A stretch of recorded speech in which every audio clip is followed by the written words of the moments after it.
맞아. 이때 영상도 된다고요? 저기 영상도 되고 컷도 되고 저 카메라가? 카메라에 또 그걸 찍을 거고. 아 카메라? 영상만 아 하고. 이건 영상이에요? 네. 아. 그때 내 영상 한 거 한번 보내주셨죠? 네, 봤어. 잘하던데? 네. 그 친구. 봤어. 그 친구 얼굴 한번 본 거 같고. 제가 그때 저번에 봤어. 눈 맞고. 그때 한 번. 그래서 알기 때문에 기사 쓰기가 더 이제. 많이 되게 노숙해졌는데. 아니 내 말은 산전수전 더 많이 겪은 것 같아. 뭔가 노숙해졌어. 예전에 되게 막 신청 같았었는데. 나이 들어 보인다는 얘기 아니에요? 고생 많이 한 것 같다는 느낌이. 지금 마감 기간이라 좀 그래 보이나 봐요. 저 인사 보내요. 지금 이제 시계가 저 친구는 중간에 3시쯤에 나갈 거고요. 지금 알바 우리 과 후배예요. 대학 3학년 휴학생. 네. 그러니까 알바 이제 오늘 처음으로 시작했고 그림 알바. 전공자 알바죠.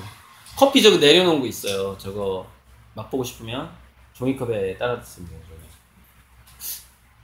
살짝 미지근할 수도 있고 1단으로 해놓으면 더 미지근하게 할 수 있는데 지금 온도가 어때요 커피? 식었어요. 신 거 괜찮죠? 종이컵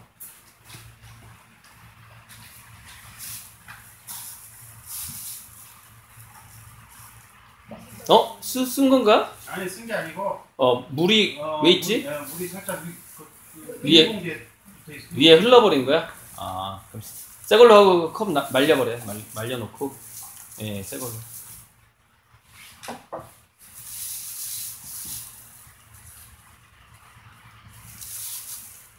이러시 나는 저기 사무실 CCTV 사무실 가면은 빨간색 컵 유리탁자 위에 빨간색 컵에다 커피 좀 따라줘. 이거 쳐낼까요? 여긴 안 찍히나? 여기 안 찍혀. 이게 안 찍히니까 당연히 이건 안 찍히죠. 여기까지만 찍어야 되는데 이렇게. 이 소작들도 많이 원하시는 거? 네?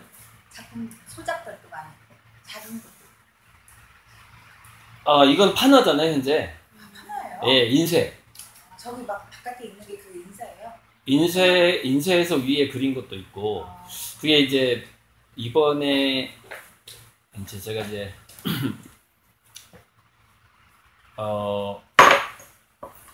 이걸 질문이라고 인식을 한다면 책을 좀 받침으로 쓸게요. 그래서 뒷면을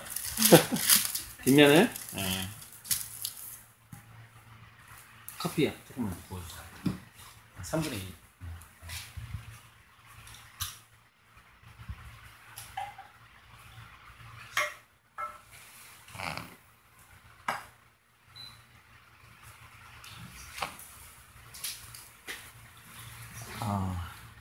두 가지인데요.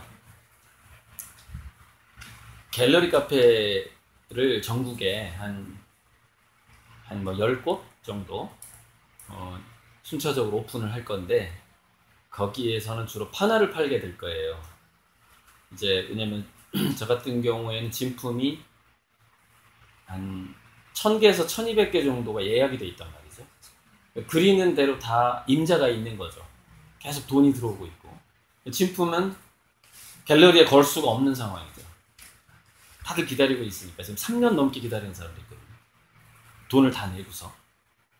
그러니까 그려지는 대로 바로바로 줘야 되고 갤러리에서는 주로 판화만 전시하게 될 것 같아요. 사진하고. 판화만 판매가 되는 거죠. 리스크도 적고 도난 위험 리스크도 적고 그 다음에 그 카페에서는 커피 팔아가지고 돈이 안 뜨잖아요, 잘. 그래서 이제 판화 팔아서 수익도 생기고 그렇게 될 거예요. 그래서 지금 이미 가맹점, 그러니까 제 판화를 걸고 팔고 싶다 하는 사람들이 뭐 제주도, 부산에 2명, 대구, 뭐 경기도 뭐 이렇게 해서 한 5명 정도는 이미 예약이 돼 있어요. 갤러리 카페를 내기로. 내게 돼 있고 또 이번에 또 제가 이제 주식회사 창조화력발전소를 설립을 하고 7월 9일 날 주식통장이 나왔어요. 7월 9일. 그럼 지금 보름 됐을걸요 아마? 그지? 딱 보름 정도? 잠깐만요. 지금 인터뷰 시작인데 조금 다시 해서 처음부터 다시 하죠. 이렇게 질문하고 이거는 내가 그냥 개인적인 물어보는 거고 이걸 다시 질문지가 따로 있나요? 아니 처음부터 들어가는 게 오픈이 없이 그냥 들어갔잖아요. 영상이니까? 네. 다시 처음부터 다시 좀 미안한데 이거 좀 다시 해줘. 얘가? 네. 아니 얘는 이 친구는 자르면 되니까 아무 상관없어요. 박수만 한번 쳐주면 돼요. 이렇게. 아니 근데 박 기자가 먼저 아이스 브레이킹처럼 그냥 들어가고 제가 이게 여기까지 아이스 브레이킹. 질문 시작하도록 할게요. 근데 그 질문이 저기 녹음 안 될 텐데 제 목소리만 들어가면 상관없죠? 나중에 질문지만 주시면 지금 질문지는 스크립트를 텍스트로 하고 네. 제 대답은 녹음이 되고. 그렇죠. 네. 그래서 지난번 인터뷰에서는 이제 고리들 작가님의 지나온 이야기들을 많이 다뤘는데 맞아요. 추억 제가 같은. 이번 주제는 이제 예술가의 철학으로 잡았어요. 네. 이제 고리들 작가님의 좀 예술 철학에 대해서 좀 깊은 얘기를 나눠보고자 하는데요. 네. 우선 잠시만 이거 이동할게요. 왜냐면은 그 기자님 목소리가 좀 녹음이 돼서. 됐어요. 철학에 대해서 잡았다. 네. 네. 우선 이제 그 지난 1년 동안에 이제 작가님의 근황에 대해서 여쭤보고 싶은데요. 그간 또 어떤 작품 활동을 하셨는지 궁금합니다. 사실 지난 1년 동안 작품 활동보다는 펀딩 활동을 네. 많이 했다 이렇게 말씀드릴 수가 있겠는데 우리가 만났을 때가 작년 몇 월 달인지 기억하세요? 5월 5월이었죠? 작년 5월 달에 제가 펀딩 액이 5억이었어요.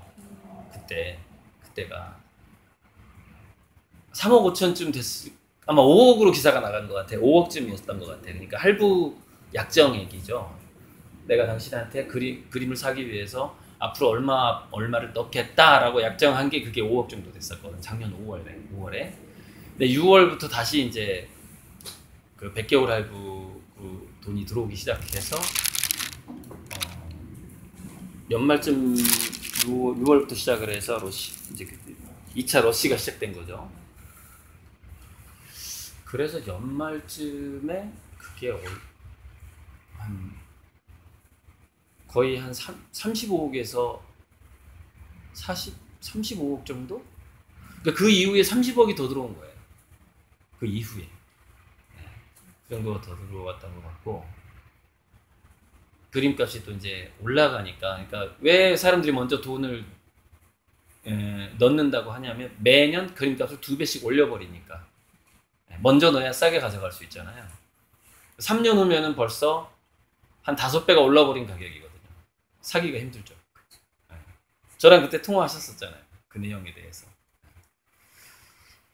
그래서 아마 그때가 35억에서 뭐 그랬던 것 같고 이제 2020년 되면서 2020년 6월 30일까지 또 이제 6개월간 또 펀딩을 받은 건데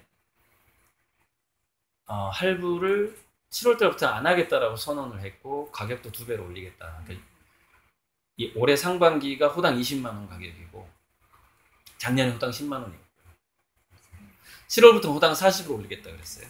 내년에는 호당 100으로 올리고 근데 7월부터는 할부가 안 되고 일시불만 된다 라고 선언을 했고 제가 이렇게 쭉 보면서 선언을 하면 그대로 지키거든요. 아주 극히 막 친한 친구 있고 그러면 예를 들어서 6월 30일 날 돈을 넣으려고 했는데 7월 3일이 된 거야. 이런 경우 좀 봐주기도 하고 이제 그런 경우는 있는데 한두 명 정도 약속을 거의 그대로 지키는 것을 한 2년 정도 지켜봐왔죠. 유튜브에서 구독자들이 저 사람은 얘기하면 지킨다. 아예 통장을 바꿔버린다. 입금 날짜가 다 기록되기 때문에 트릭이 안 통해요. 그러니까 7월 1일 날부터 들어온 거는 그냥 총액을 합쳐서 호당 40으로 계산하는 거예요. 6월 30일까지 들어오는 것만 호당 20으로 계산하고. 그런데 이제 한 펀딩이 한 50억쯤 됐을 때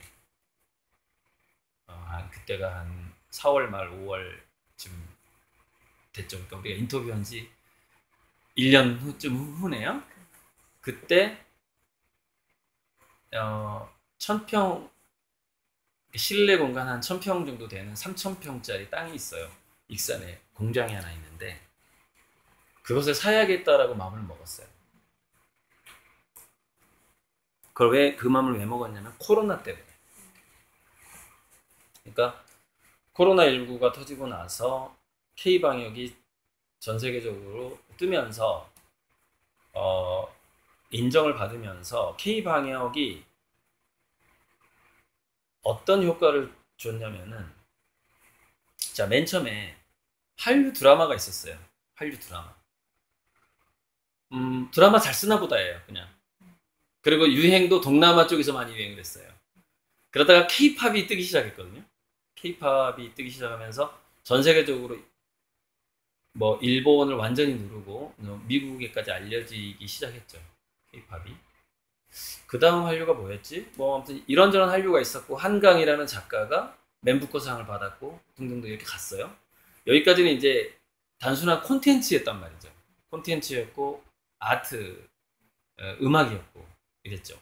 그리고 이제 BTS가 나왔죠. 그런데 BTS급보다 좀 더 높았던 게 기생충이었어요.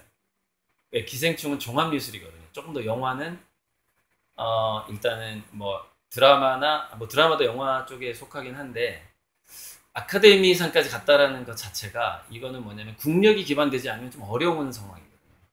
국력이 인정되지 않으면. 근데 기생충 직후에 코로나19가 터진 거예요. 계속 연타거든요.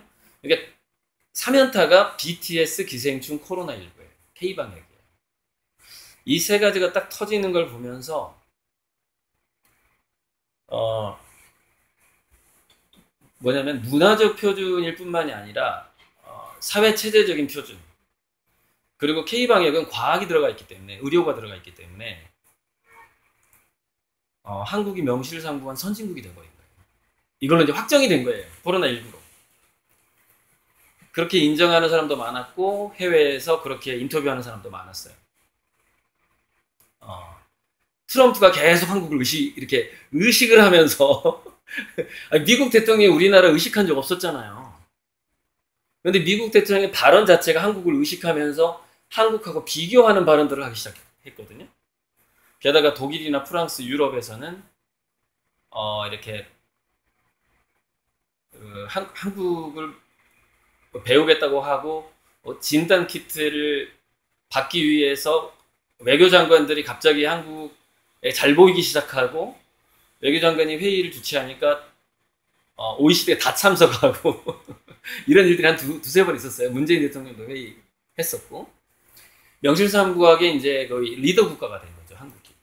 이것을 보면서 K-팝, 그다음에 그 영화, 그다음에 K-방역 이후에 이제 과학까지 어느 정도 발을 담궜단 말이죠. 근데 제가 예전부터 미래학 책을 쓰면서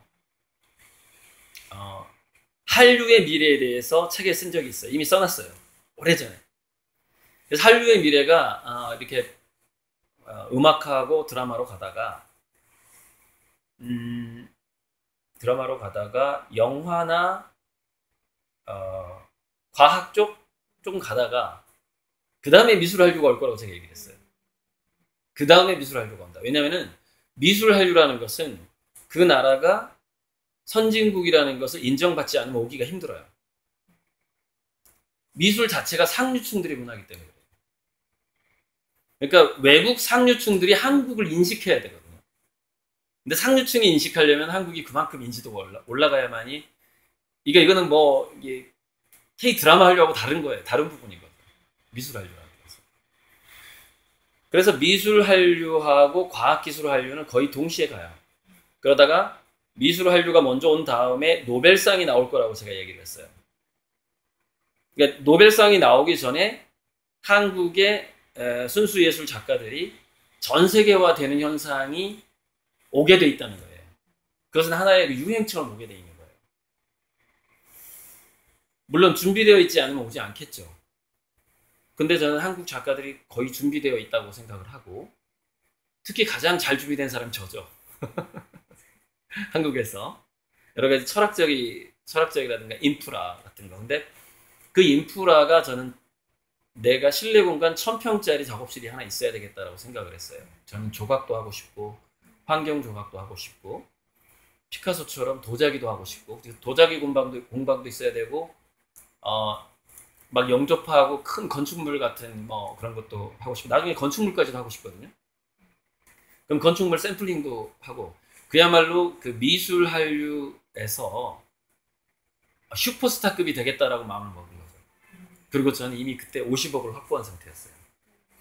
그 들어오기로 한 돈이 50억이면은 한 달에 5천만 원씩 들어오는 돈이에요. 작은 돈이 아니에요. 지금은 이제 120억이 넘어버렸기 때문에 제 한 달 수입이 1억이에요. 한 달에 들어오는 돈이 그렇게 된 거죠.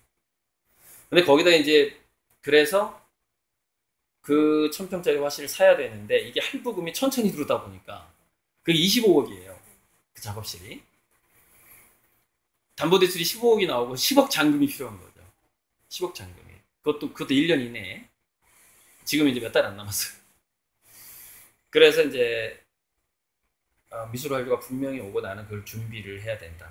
그리고 몇 년 후에는 그림이든 조각이든 도자기든 간에 없어서 못 팔 것이다.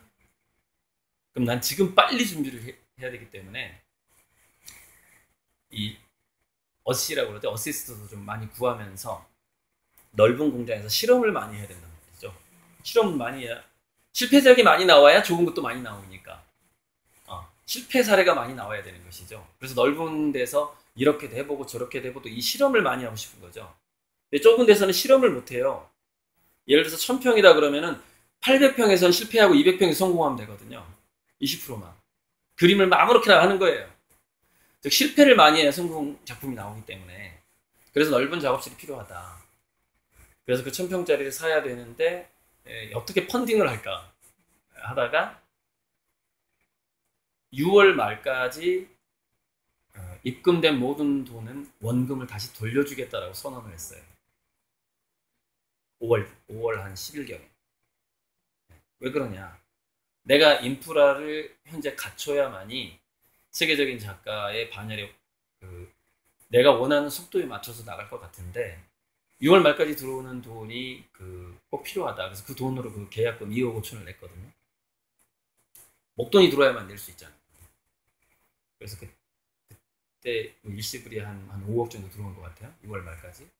그러니까 할부가 아니라 일시불로 준 사람들이 더 많아졌죠. 원금을 다시 돌려주겠다고 했으니까. 그래서 뭐 돈을 빌린 셈이 됐고요. 그림이 선물이 돼버린 거죠. 반대가 된 거죠. 그림이 이자가 된 거죠. 그렇게 해서 제가 이제 6월 말까지 제 통장을 대충 조사해 보니까 약 11억 정도가 들어왔더라고요, 현금이. 그러니까 작년 3월부터 6월 말까지 약 15개월 정도 되죠. 어떻게 되나요? 그죠? 15개월 정도에 11억이 들어왔더라고요, 현금이. 11억 정도 들어왔고 6월 말까지 그 할부금을 넣기로 한 약정액이 대략 110억에서 130억 사이. 그래서 120억이 된 거죠. 그러니까 현금 11억이 들어와서 그거 잘 썼고요. 지금 얼마 안 남았어요. 얼마 안 남았고. 그리고 이제 약정액이 이제 매달 1억씩 들어오는 화가가 된 거죠. 그리고 그 1000평 넘는 그 화실을 10월달경에 잔금을 치를 건데, 지금 제가 이제 통장 잔고가 한 2억밖에 없어요. 재료비도 한 1억 넘게 쓰고, 등등등. 그럼 8억이 필요하잖아요. 여기 몇 달 내로. 그래야 그걸 살 수 있잖아요, 제가. 그래서 주식회사 창조화력 발전, 그걸 사기 위해서 회사를 차린 건 아니에요. 회사 설립은 원래 계획이었어요. 그래서 창조화력 발전소라는 주식회사를 설립하고 주식을 팔기 시작했어요. 그래서 제가 1억으로 창업을 하고 20억 원어치의 주식을 발행을 하고 그 중에서 5개는 내가 인수를 하고 그럼 내가 6억 원어치의 주식을 갖게 되는 거죠. 15억 원어치를 팔겠다고 이제 공표를 언제쯤 했더라? 7월 10일쯤 했나? 7월 10일쯤 했어요. 7월 10 며칠. 그것도 약간 보름 지났거든요. 보름 만에 8억이 예약이 됐어요. 15억 중에서. 그만큼 제가 그동안 유튜브에서 이야기했던 비전, 화가로서의 비전, 사업가로서의 비전, 그리고 이제 문화재단과 복지재단과 연구재단을 설립하면서 한국을 선진국으로 만들어야 되겠다는 그 비전들이, 그걸 믿는 분들이 많아질 거죠. 만큼. 그래서 10월 달까지 그 천평화실 잔금은 큰 문제 없을 것 같아요. 왜냐면 지금 이제 들어오는 할부금만 절약해도 살 수 있으니까. 이미 약 7억이 확보가 됐고, 한 1억 정도는 현물, 건물 전세로 주식을 사고 싶다는 분이 있어서 현금 7억에 이제 전세 1억 정도 해서 8억이 현재 예약이 돼 있고, 9억, 10억이 이제 15억까지 올해 안에 다 저는 팔 일이라고 생각하는데, 왜냐면 저는 아직 제대로 된 마케팅과 프로모션을 아직 안 한 상태거든요. 살짝 얘기만 했는데 절반이 나가버린 거예요. 그래서 다음 8월 초에 본격적인 주식 판매 프로모션이 들어가요. 아직 좀 공개도 안 했어요. 제 주식의 장점에 대해서 얘기도 안 했단 말이에요. 그리고 어떤 혜택을 주겠다도 얘기 안 했어요. 근데 절반이 나가버렸어요, 주식이.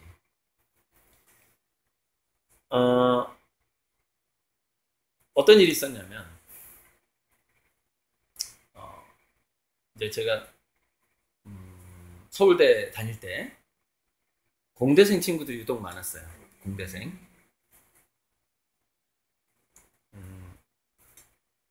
공대생 친구 중에 사업을 여러 번 말아먹어본 공대생이 한 명 있어요.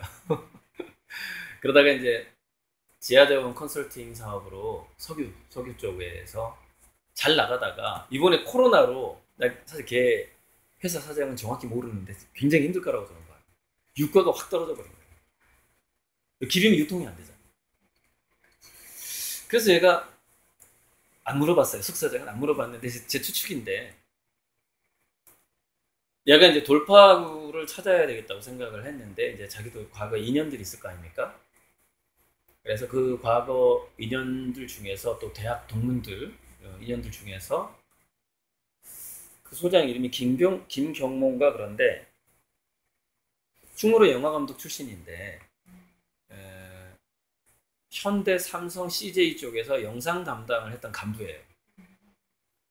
이 양반이 이제 나오고 그 양반이랑 손을 잡고 스토리홀딩스라는 이야기를 저장한다는 뜻이죠. 콘텐츠를. 주식회사 스토리홀딩스를 얼마 전에 차렸어요. 거기에 제가 투자를 했어요. 투자를 해서 지분 20%를 확보했거든요. 그래서 제가 거기 사내 이사가 됐는데, 내일 모레 그 스토리홀딩스 회사 미팅이에요. 그러니까 이사들 미팅이에요.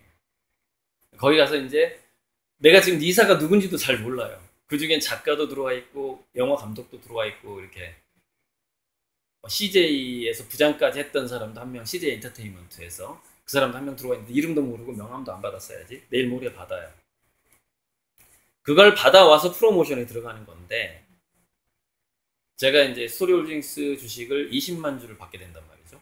20% 지분이니까 100만 주 중에서 20만 주를 우리 회사 주식을 산 분에게 1+1으로 줄 거예요. 그 회사의 주식을. 근데 스토리홀딩스라는 회사에 대해서 아직 사람들이 잘 모르잖아요. 제가 이사회 하고 나서 이제 그 누구가 이사가 됐고 이걸 쫙 풀 거예요. 쫙 풀면서 이제 진짜 프로모션이 들어가는 거죠. 그리고 주식 사는 만큼 예를 들어서 1억 원어치를 사면 100호, 5천만 원어치를 사면 50호, 그러니까 선물로 가요. 그림이 우선적으로 이제 그 1,000만 원어치를 사면은 10호가 가거나 판화가 가거나 이런 식으로 해서, 그래서 지금 다양한 가격대의 그림을 좀 그리고 있는 거예요. 주식을 산 사람들한테 선물을 해야 되니까 그 형평성에 맞게 그림 선물이 가고 스토리홀딩스 주식이 동급으로 가요. 우리 회사 주식을 사는 만큼 가는 거예요. 딱 비례해서.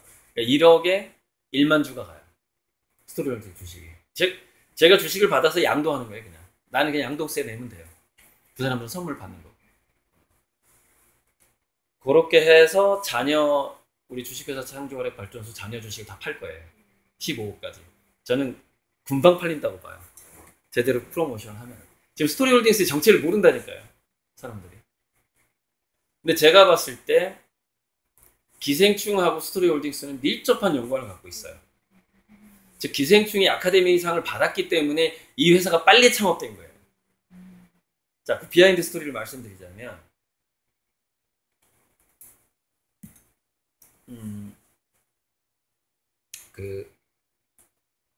CJ 엔터테인먼트의 내부 사정까지 얘기를 들었는데 그건 좀 넘어가고요.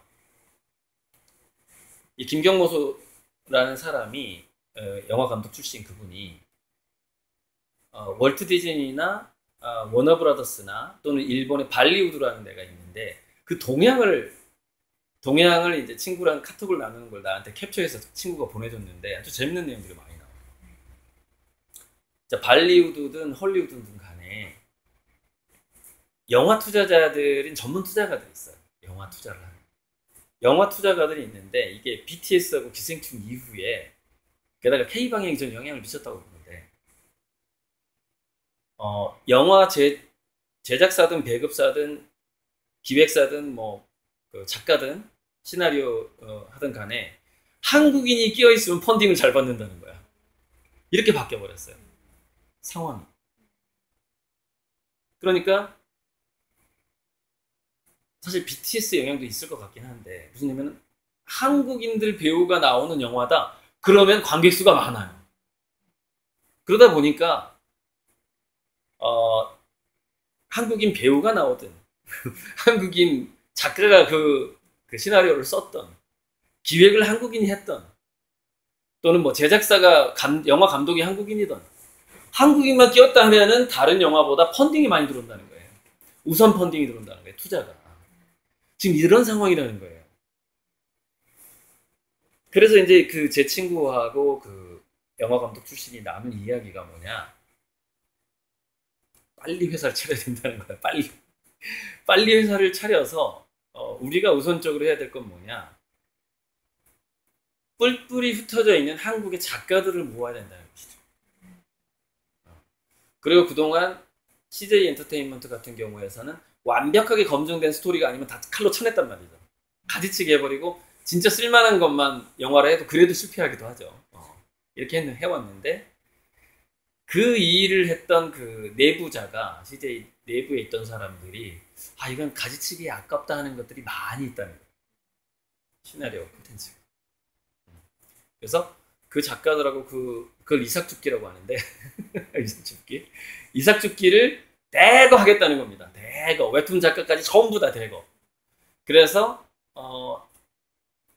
작가들 협동조합은 아니지만 주식회사이긴 하지만 한국 콘텐츠, 한국 스토리를 모아서 이 모은 힘으로 외국 영화 제작사나 배급사하고 협상력을 키운다는 거죠. 협상력.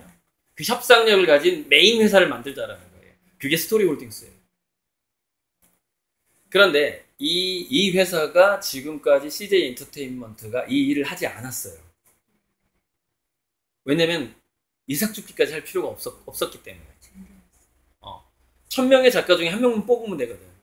999명 그냥 상대 안 하면 되는 거예요. 그리고 여기서 성공하면 되거든요. 그러니까 대기업의 입장에서 그걸 할 이유가 없었죠. 근데 지금 우리가 그것을 시작해야 될 때가 온 거예요.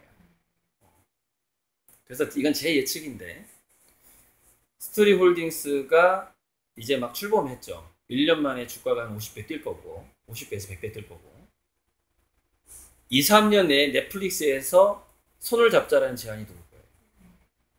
왜냐? 그 정도로 한국 콘텐츠 힘이 막강해요. 아까 제가 한강 얘기까지 했었죠. 멘북화상. 그죠? 다 연결되어 있는 거예요.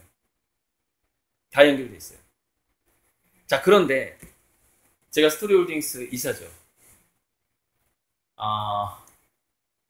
앞으로 전 세계에서 상영되는 영화 배경에 제 그림이 들어가게 될 거예요. 그걸 조건으로 협상할 거예요. 시각적으로 제 그림을 전 세계 예전에 코카콜라가 그런 전략을 썼다고 하던데 잠재의식 속에 박아버리는 거죠. 그 일을 하기로 친구랑 약속을 했어요. 그렇게 해주기로. 이게 진짜 이제 프로모션이 들어가는 겁니다. 프로모션이 들어가는 건데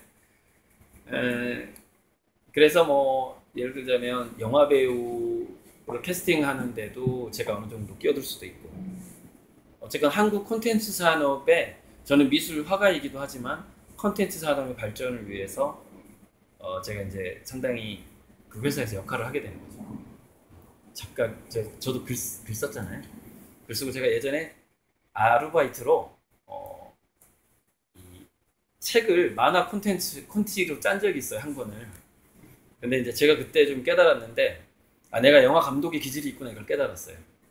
왜냐면 그 글로 된 책을 만화 콘티로 짠다는 게 그게 영화 감독이 하는 일이에요. 그게 연출가들이 하는 일인데 되게 잘 되더라고요, 제가 해보니까. 또 화가이기도 하고. 그래서 이제 그런 것들 그 친구도 알고 있고, 그래서 저를 영입한 거죠. 이제 거의 뭐 1순위 아니면 2순위로 저를 영입한 거죠. 저를 알고 있기 때문에. 그 친구가 이제 2007년에 저한테 3천만 원을 투자했던 친구예요. 그래서 현재 스토리홀딩스 사장이 제 그림의 가능성을 보고 2007년에 3천을 투자했고, 그 투자받은 걸로 아트페어를 2번 했죠. 그래서 2008년에 이 그림이 전 세계 미술관에 뿌려졌죠. 도록으로 만들어져서. 그때 이제 저작권이 등록이 된 거예요. 2006년부터 그리기 시작했지만 2008년에 이제 전 세계 미술관에 뿌려졌고, 저한테 상당히 도움을 많이 준 친구죠. 박희원이라는 친구인데 지금 이름 나가도 돼요. 스토리홀딩스 사장 박희원. 저랑은 이제 술을 굉장히 많이 마셨고 필름 끊어질 때까지 여러 번 마셨던 친구죠. 90년대 한 군대 갔다 와서부터 오랜 술 친구예요.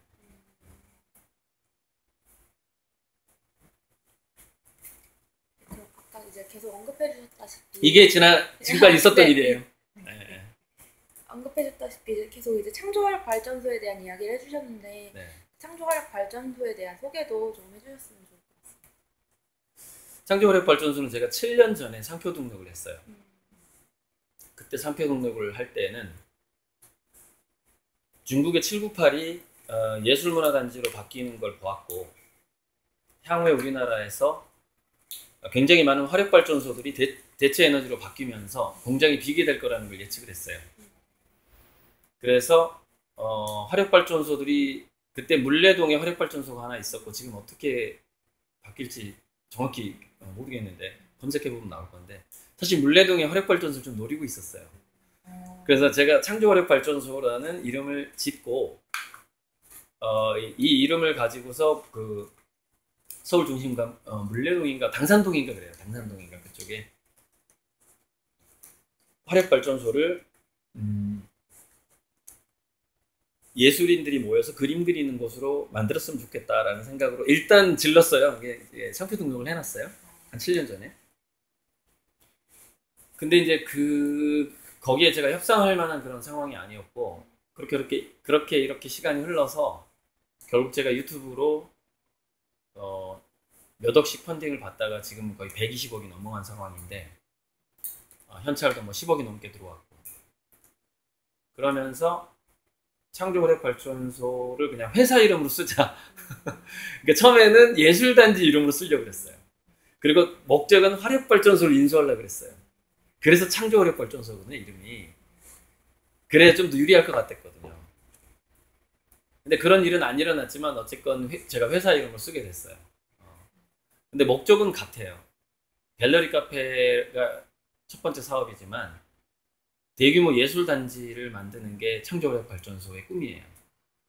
그래서 지금 제가 3만 평으로 시작해서 30만 평, 300만 평까지 넓혀갈 생각이에요.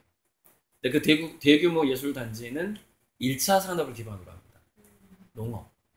그리고 그 1차 산업을 기반으로 하는 단지 내에 토종종자 보관소도 들어서게 될 것이고, 그리고 그 안에 있는 예술가들은 예술도 하지만 농사를 지을 때 전부 다 토종종자로만 농사를 짓게 할 거예요. 300만 평에서.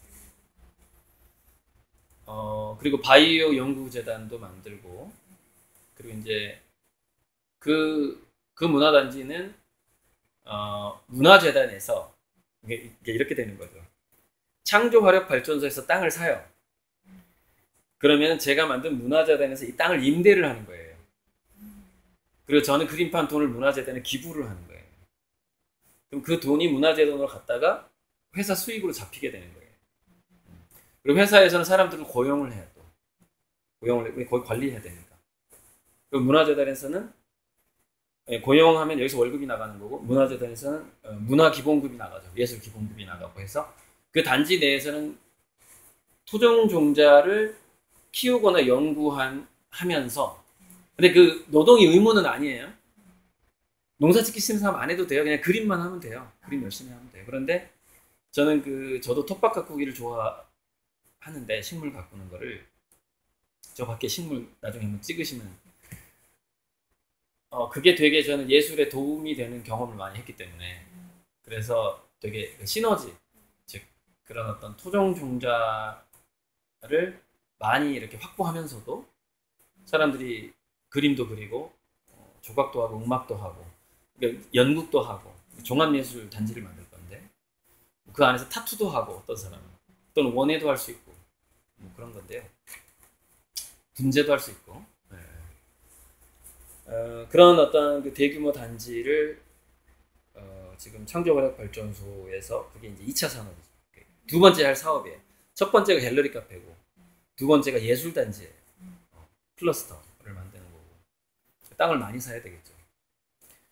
근데 이제 국가 땅을 빌릴 수 있는 곳을 전략적으로 살려고 그래요.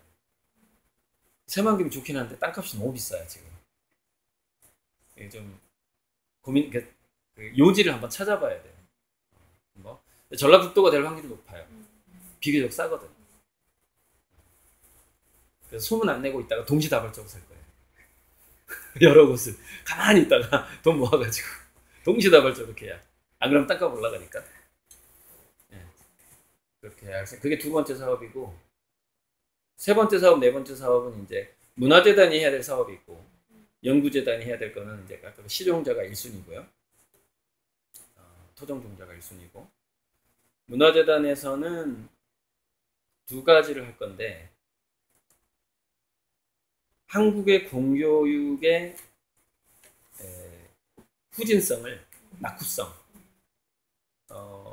뭐 1차 세계대전, 2차 세계대전 일제시대 때부터 시작된 이 한국의 공교육의 풍경을 지금 조금 바뀌긴 했지만, 풍경을 획기적으로 바꾸는 것을 공격적으로 문화재단에서 엄청난 상금을 내걸고, 학생들이 그 돈을 노리고서라도 학교 수업을 게을리하고 우리 문화재단 프로그램을 따라오게끔 만들어버릴 거예요. 강제로. 그냥 엄청난 선물과 상금 공세로 해가지고, 그렇게 해서 자연스럽게 한국의 공교육의 문화를 문화예술 또는 과학탐구 같은 것도 들어갈 수 있거든요. 연구재단에서 그 운영하면 되니까 과학탐구 쪽으로 해서 상금을 많이 줘버리면 되거든요.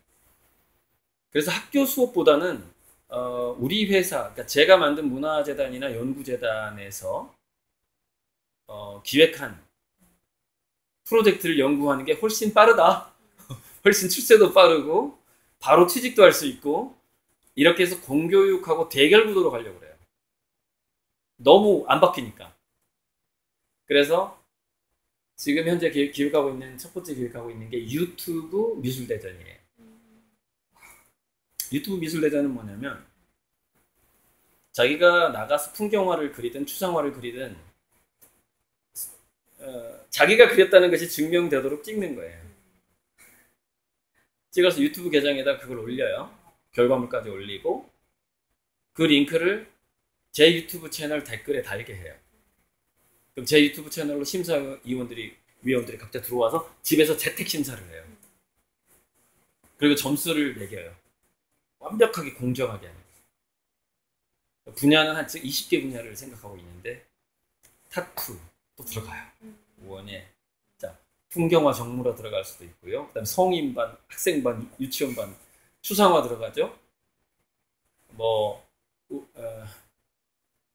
별게 다 들어갈 수 있고, 안무도 들어갈 수 있어요. 안무. 왜? 동영상이니까. 그러니까 동영상이라는 기반으로 춤추는 것도 들어가고, 조각하는 것도 빨리 돌리기로 하면 되잖아요. 건축까지 들어갈 수 있어요.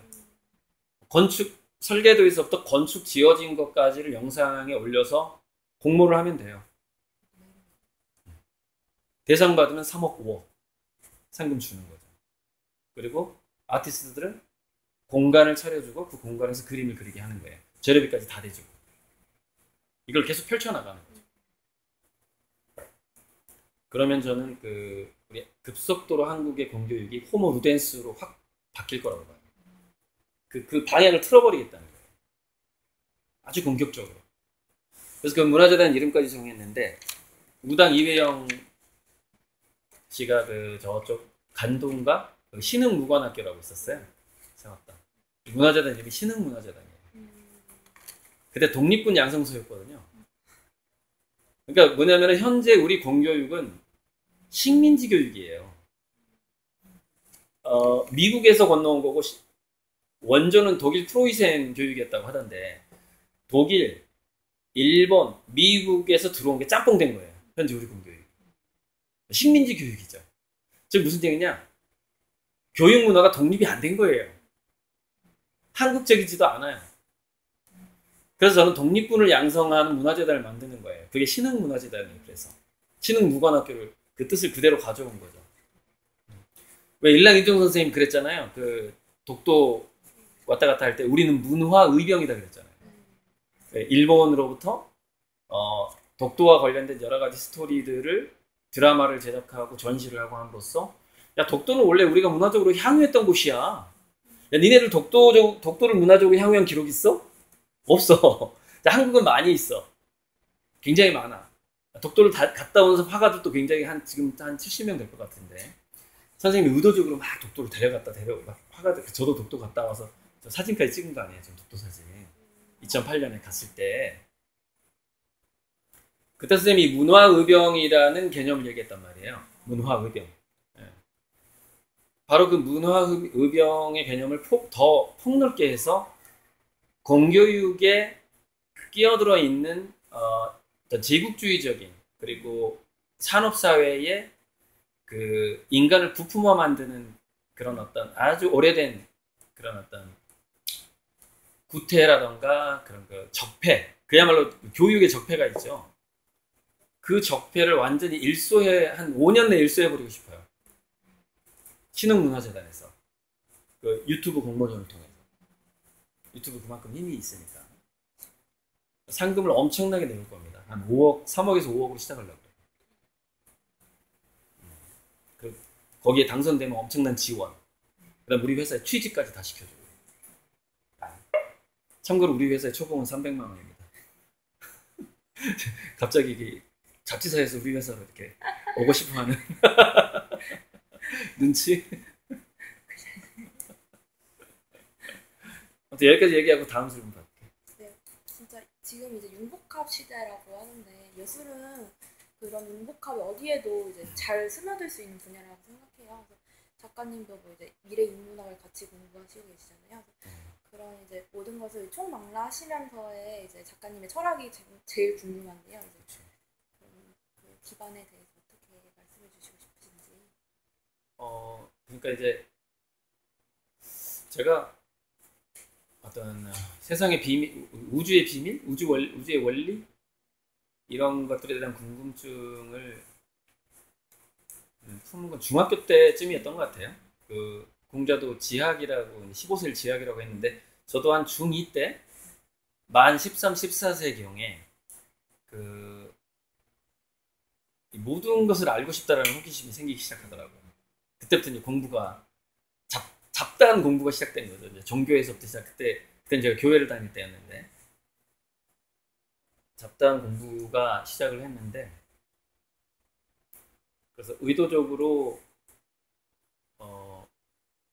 인간들이 남긴 문명이나 문명은 좀 과학기술 쪽이잖아요. 문화는 좀 인문학 쪽이고, 그죠?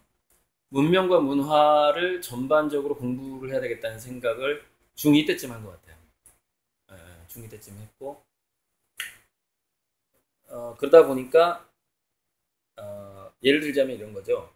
학교 공부를 안 하고 성경 공부를 하는 거예요. 예를 들자면 그러니까 지금 내가 하고 싶은 걸 하는 거예요, 공부를. 이렇게 학교 진도에 맞추는 거 별로 신경 안 쓰고 그러다 보니까 뭐 거의 꼴찌도 하기도 하고 그랬어요. 그러니까 전교꼴찌 서울대 가다라는 책이 첫 번째로 나왔잖아요. 학교 공부하고 상관없이 살았으니까. 그러다가 이제 막 선생님들은 맞고 그때는 체벌이 심했으니까.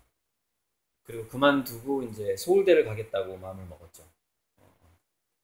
그러고서 그 다니던 학교를 그만두고 이제 서울역에 있는 학원으로 가가지고 이제 다시 세화고를 들어가고 이런 그런 과정들이 이제 쭉 나오는데, 그러니까 여전히 계속해서 이제 공부를 하는 거예요. 그리고 이제 다양한 공부는 서울대학교 들어가서 이제 여러 가지 그 세미나를 많이 들었고, 교수들의 일부러 교양 과목을 다양하게 들었고, 그 다음에 독서 세미나, 책 읽기 세미나, 동아리 선배들이랑 공부를 굉장히 좋아하는 동아리에 제가 들어갔어요. 방학 때도 못 놀게 했어요. 방학 때 합숙이 다 책 읽기 학습이야. 합숙이. 여름방학, 겨울방학 다. 어디 여행을 갈 수가 없을 정도의 그렇게 아주 독하게 공부하는 동아리에 들어갔는데, 그래서 거기서 만났던 선배들 뭐 다 잘 됐죠. 지금 뭐 대기업 간부고 뭐 그렇죠. 다 전문가고 변리사 변호사 됐고 다 그랬는데, CEO도 또 많고. 대학교 때 굉장히 모질게 책 독서를 많이 했어요. 그래서 그래서 89년부터 고3 때에도 저는 교실에서 교양서적을 봤어요. 학교 공부 칠판에 있는 것보다. 왜냐면 저는 이제 그때 미대를 가기로 결정을 해버렸기 때문에 꼭 그때 학력고사였는데 꼭 학력고사 공부 안 해도 미술 실기로 대학을 갈 수 있을 것 같았어요. 그래서 좀 여유 있게 이제 고3 때 공부를 했는데, 그래서 그때 우리가 우주의 진리라든가 궁금증을 해소하려면 처음에는 그게 종교가 그 진리가 있다라고 생각을 하다가 르네상스 이후에 이제 신학에서 인문학으로 넘어오고 이렇게 하잖아요. 그러다가 그때 이제 17세기인가요? 레오나르도 다빈치 이후에 과학이 발달하기 시작하잖아요. 갈릴레오 나오고 막 지동설 나오고, 그러면서 자연스럽게 이 세상을 보는 그 기준이 처음에 신화와 종교에서 철학을 거쳐서 과학으로 넘어가게 돼요. 그래서 종교는 제가 초등학교 때부터 교회를 다니면서 종교는 어느 정도 좀 이렇게 맛을 봤잖아요. 그리고 나서 철학은 자연스럽게 우리 대학 다니다 보면 맛을 보게 되거든요.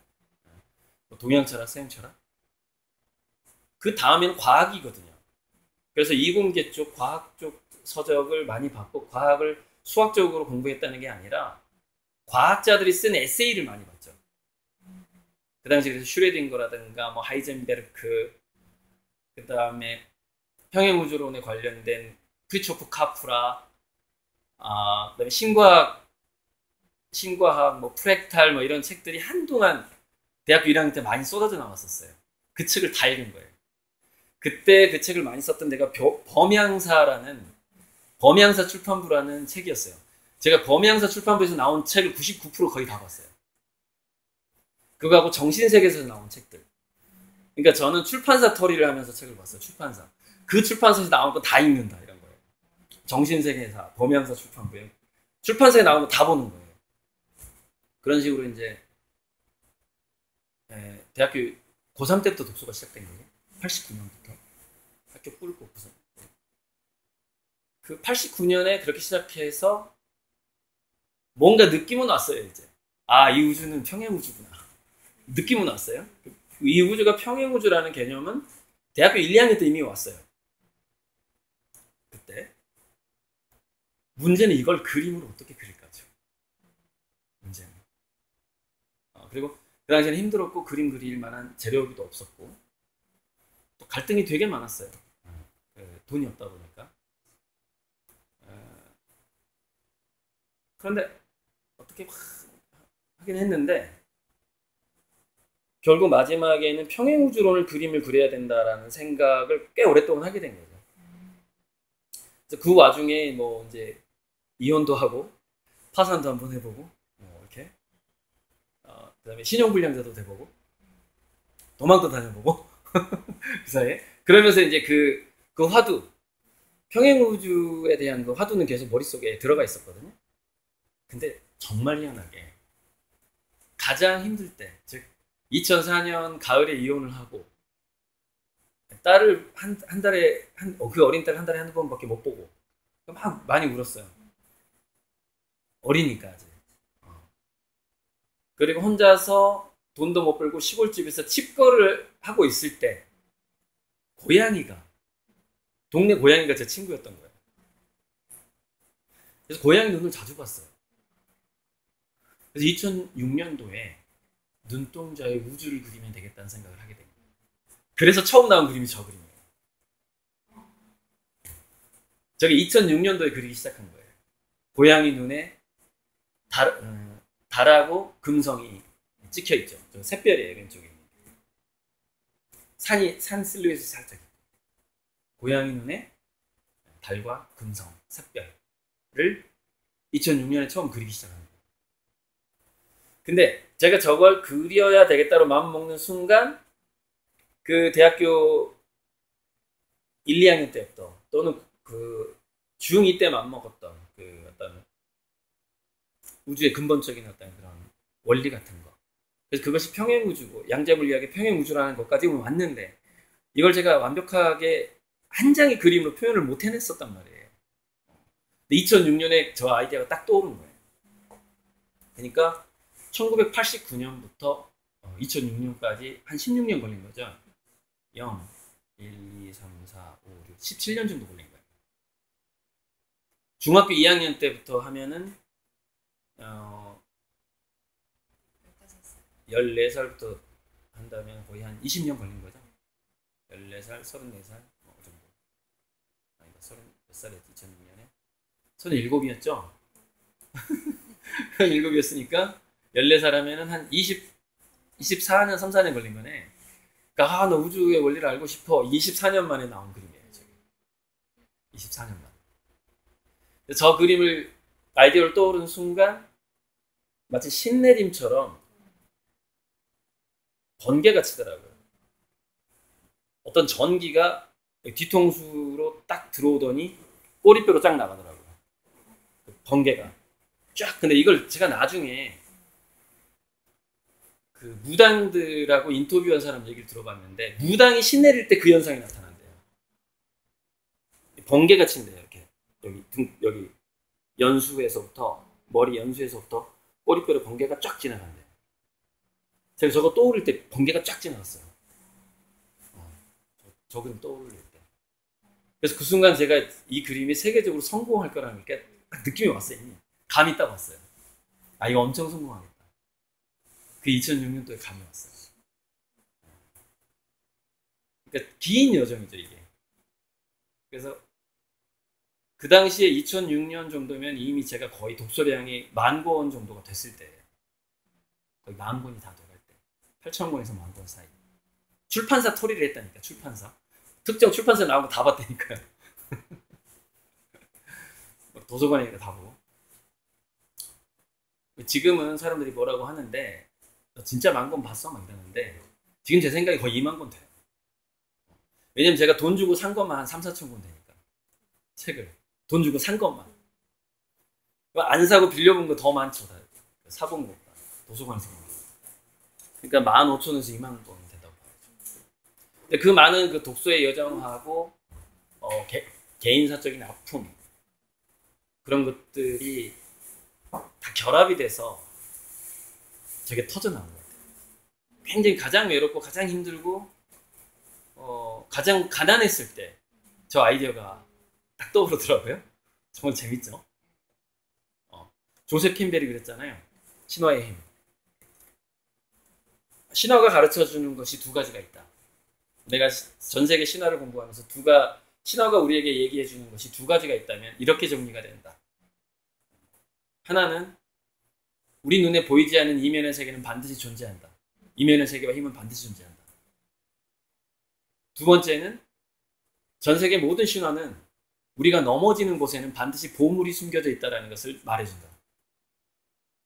그러니까 저는 그 순간 2006년에 그 순간 조셉 캠벨이 얘기했던 조셉 캠벨 책도 거기다 봤어요. 조셉 캠벨이 얘기했던 바로 그 신화의 힘을 딱 느낀 거예요.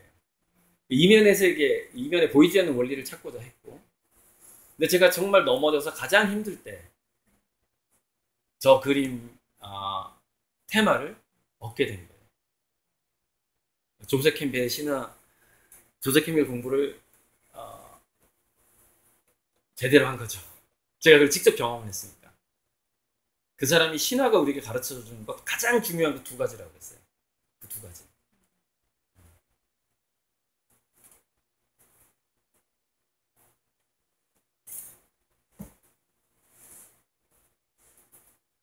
녹음한 거 다 돌려보기 하면서 정리. 여기 안 나온 얘기도 많아요. 네. 과거 인터뷰에 안 나온 얘기도 많고. 그렇죠?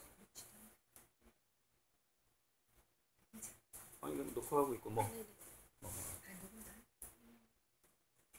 녹음하고 계세요 이거? 이제 이런 철학을 바탕으로 이제 작품을 하나하나 완성하고 계신데 네. 이제 고리들 작가님의 작품을 접하는 독자들에게 어떤 말씀을 좀 전하시고 싶은지. 네. 제가 얼마 전에 한 잡지사에서 인터뷰를 할 때 20세기가 피카소의 시대였다면 21세기 이후는 고리들 화가의 시대로 기억될 것이다 이런 얘기를 했는데 거기에 대한 생각은 지금도 변함이 없고요.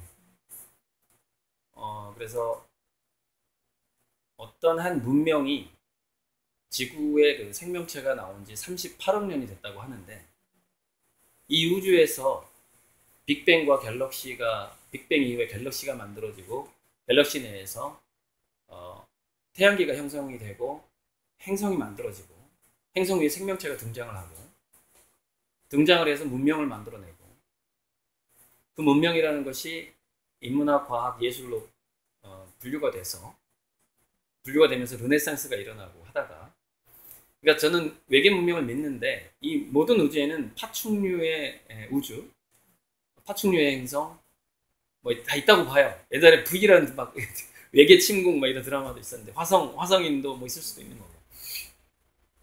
자, 모든 문명에서 화가라는 존재가 등장을 하고 그 화가가 그 문명의 어느 순간에 이 물감이라든가 이런 캔버스라든가 영화 같은 것도 등장하는 어떤 그 모든 행성에서 모든 어떤 한 순간에 모든 문명에는 한 명의 화가가 나올 수밖에 없다고 생각합니다. 눈동자의 우주를 그리는 화가. 그래서 저는 조금 전에 20세기가 피카소의 시대고 21세기 이후가 고리들 화가의 시대로 기억될 것이라고 얘기했는데 사실은 더 넓은 범위에 더 넓은 문명사적인 그림이다라고 제 그림을 자부하고 그림을 그리고 있어요. 그래서 제 그림의 힘이 보통 지금까지 역사상의 보통 화가들의 그림이랑 비교하시면 안 돼요. 굉장히 많은 일을 새롭게 해낼 거예요. 제 그림이. 2006년에 그 번개 맞으면서 그걸 직감적으로 느꼈고 그리고 눈동자의 우주 그림은 신께서 저는 전에 이런 얘기 한 적이 있어요. 만약에 신께서 내가 이 지구 문명을 창조를 했는데 지구 문명만 창조한 신이든 전 우주든 간에 신께서 화가의 삶을 한번 경험하고 싶다면 신은 고리들을 경험할 것이다 라고 보고 있어요. 조물주가 나 화가의 삶을 한번 살아보고 싶어 한다면 바로 이 그림을 그리는 화가의 삶을 살 거라고 보고 있어요. 그러니까 피카소를 빗대어서 문명 세기 한 21세기, 22세기, 20세기를 벗어나서 지구에서 생명체와 문명이 나타나는 그런 어떤 40억 년을 벗어나서 이 우주에 조물주가 있다면 이 그림을 그리는 화가의 삶은 반드시 필수적으로 그 삶을 경험하고 싶어 할 것이다 라는 생각을 가지고 제가 그림 한 땀 한 땀 그릴 때마다 그 세 가지 생각을 가지고 그리고 있어요. 그림을 사세요. 그 정도의 느낌이 담기고 있습니다. 제 그림은. 좋은 일이 많을 겁니다. 그림을 사두면. 아니면 우리 회사의 주식이라 지금 그림이 너무 비싸졌어요. 호당 40만 원이니까 50호가 2천만 원이고 일시불이에요. 100호가 4천이에요. 내년엔 100호가 1억 돼버려요. 그 돈 안 주면 안 팔아요. 왜냐면 전 120억이 펀딩이 돼 있잖아요. 8년 동안 그림 안 팔아도 돼요. 저는. 배짱이죠. 가격 그냥 올리는 거예요. 그래서 너무 가격이 올라서 그냥 주식회사 창조화력발전소에 주식을 사시면 100만 원부터 시작하니까 주식을 사시면 그림 선물이 나갑니다. 최소한 판화 선물이라도. 그게 가장 싸게 사는 방법이 지금 우리 회사에 주식을 사는 게. 안 그러면 2천만 원을 가져와야 돼요. 최소 1,000만 원. 1,000만 원 가져오면 한 20% 정도 드리겠죠. 20%. 1,000만 원. 지금 그 가격이에요. 제 그림이. 20%가 800에서 1,000만 원. 그러니까 공이 좀 많이 들어가면 1,000만 원을 부를 것이고 20%지만 조금 빨리 그릴 수 있다고 하면 800을 부르겠죠. 최소 800만 원인 상황이 돼버린 거죠. 지금. 처음에 이제 주식을 1억, 한 장당 1억에 팔았거든요. 그랬더니 이제 장문에 카톡이 왔어요. 자기도 우리 회사에 참여를 하고 싶은데 주식 가격을 좀 낮춰달라는 거예요. 그래서 100만 원 단위로 낮추겠다고 했더니 얼마가 나갔냐면 3,400만 원이 100만 원씩 그게 또 3,400이 나갔어요. 보름 만에. 1억짜리는 7억이 나가고 7명이 내가 1억을 쏘겠다 하는 거고 100만 원씩 내는 사람이 3,000 명수로는 한 7명? 거기도 한 7명 되네. 1,000만 원 낸 사람도 있거든요. 그러니까 7명이 3,300 하고 7명이 7억 그렇게 좀 예약이 되고 한 사람은 아까 말했다시피 전세, 현물 다 잘 될 거라고 보고요. 제가 조금 전에 얘기했던 그 우리 회사와 문화재단과 연구재단의 이 일들이 잘 될 거라고 보고 있고 속도가 빨리 진행될 거라고 보고 있어요. 지금 추세로 본다면. 그 얘기를 해주셔야 돼요. 주식회사 창조화력발전소의 주식을 사면 주식회사 스토리홀딩스의 주식이 1+1으로 따라간다. 이 얘기를 꼭 해주셔야 돼요. 그리고 고릴 작가 그림 선물도 준다. 주식 사는 만큼 간다. 이게 잡지에 나가줘야 돼요.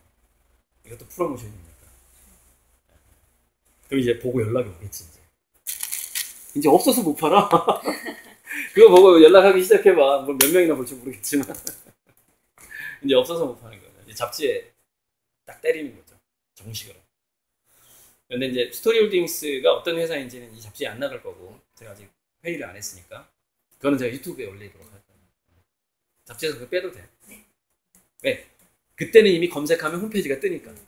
이 잡지가 나갈 때쯤에 스토리홀딩스 홈페이지가 오픈을 하거든. 거기에 맞춰서 지금 하는 거예요. 지금. 일정을. 다 이렇게 딱 시나리오가 있어요. 검색 스토리홀딩스 치면은 지금은 뭐 이렇게 기사만 좀 나가요. 기사만 좀 있고 홈피가 없어요. 지금 제작 중입니다. 홈피 만들어지면 스토리홀딩스 간부가 누구고 이사가 누구고 쫙 나오죠 이제. 그거 보고 이제 사람들은 와 근데 지금 주식을 못 사요. 그쵸. 주식 공개를 아직 안 했거든. 오직 제 주식을 사야만이 그 주식을 살 수 있는 상황이에요. 그러니까 확실한 프로모션이지. 추가 질문 없으면 이제 네. 저쪽으로 넘어가서 이렇게 사진 찍고. 제가 준비해드려요. 이 정도만 해도 지금 네. 다 찰 거니까. 그죠? 신경 써서 잘 쓸게요. 네. 이거 2개 참고하시면 되고. 그러면 이제